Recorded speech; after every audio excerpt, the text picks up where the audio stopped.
combo. I'm on like 3 different drugs. I just met 2 new plugs. Took him down, he wasn't showing no love. Hey, no. I cut you out, treat you just like a stranger. Don't make me go inside my closet, grab a hoodie out the hanger. I'm still acting.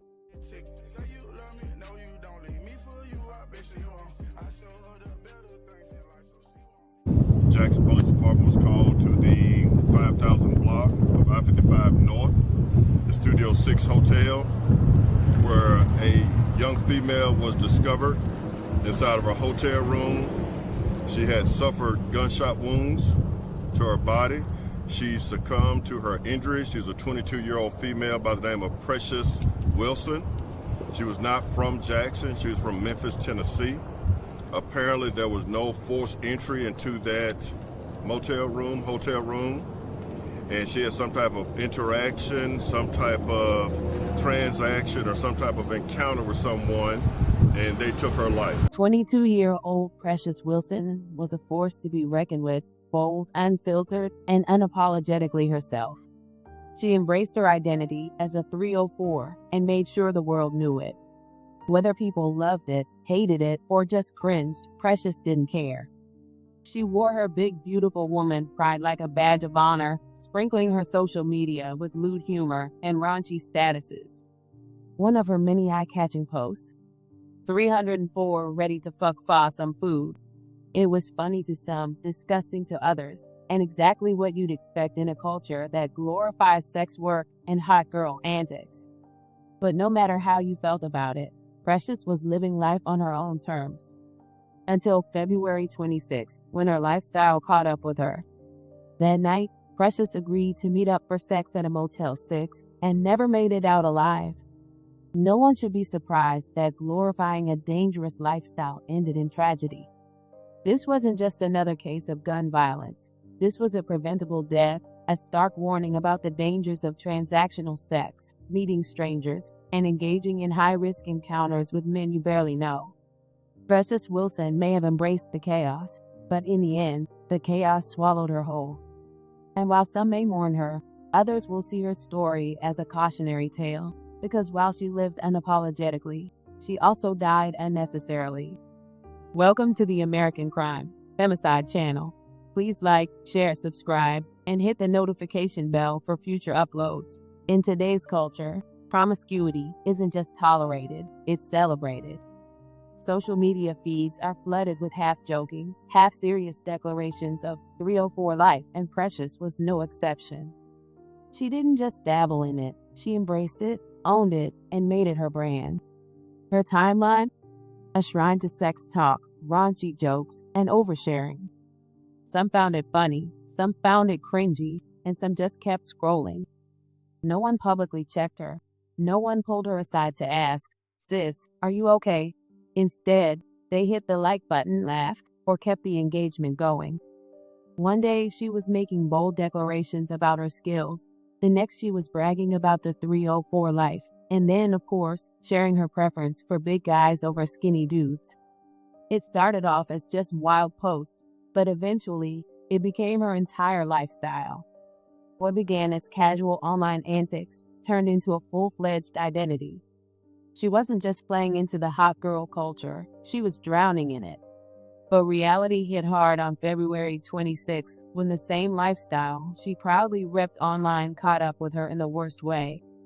That night, Precious drove over an hour to a seedy Motel 6 in Memphis to meet up with a man she barely knew, Perez Porter, a stranger from Jackson, Mississippi. The details are still unfolding, but police have confirmed that a transaction was involved. Whether it was a setup, an argument, or just bad luck, Precious never left that motel alive. She was shot multiple times before her killer fled.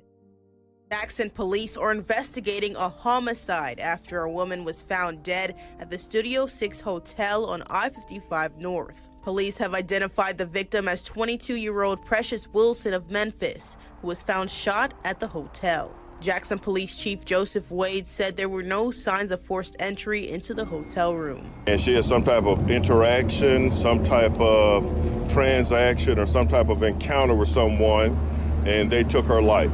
Wade also said surveillance video shows a man with dreadlocks, but did not say if he was entering or leaving the room. So I want to first talk about the incident that happened last night at around 11:30. Jackson Police Department was called to the 5000 block of I-55 North, the Studio 6 Hotel, where a young female was discovered inside of her hotel room. She had suffered gunshot wounds to her body. She succumbed to her injuries. She was a 22-year-old female by the name of Perez Wilson. She was not from Jackson. She was from Memphis, Tennessee. Apparently, there was no forced entry into that hotel room, and she had some type of interaction, some type of transaction, or some type of encounter with someone, and they took her life. We're soliciting help from the public. We do have some surveillance footage. We do know that it's a black male that wears dreads. Within 48 hours, police tracked down Porter, arrested him, and charged him with her murder. Police arrested a man accused of killing a Memphis woman at a Jackson hotel. That's right. This evening, officers arrested 24-year-old Perez Porter in connection to the death of 22-year-old Precious Wilson. Police first responded to that homicide at the Studio 6 Hotel off I-55 North yesterday. Wilson was pronounced dead at the scene. Porter has been charged with murder in that case. Swift justice? Yes, but justice doesn't bring back a mother. Because in the end, that's what Precious was, a mother. In 2020, she had a son, a little boy who now has no mother, no grandmother, and a future forever altered. A little boy who will grow up wondering how his mom, who once flooded social media with jokes, selfies, and explicit posts, ended up dying alone in a cheap motel room. The truth is, it wasn't bullets that ended her life. It was a lifestyle. A lifestyle romanticized, joked about, and normalized until it became her reality. And now she's gone. This isn't about shaming her. This is about a culture that pushes women into glorifying a life that, in reality, is dangerous, lonely, and often deadly. No amount of internet clout is worth what Precious lost. You better not be recording me. I swear to God. I swear to God. I swear to God. Yo, why would you do your favorite music like this? Yo, I ain't even recording. I'm recording this. You gonna move that so we get up there? Girl, for what? As her family prepares to lay her to rest, keep them in your thoughts and prayers. But more than that, let this be a wake-up call. Because in the end, likes and laughs don't save lives. May Precious Wilson rest in peace.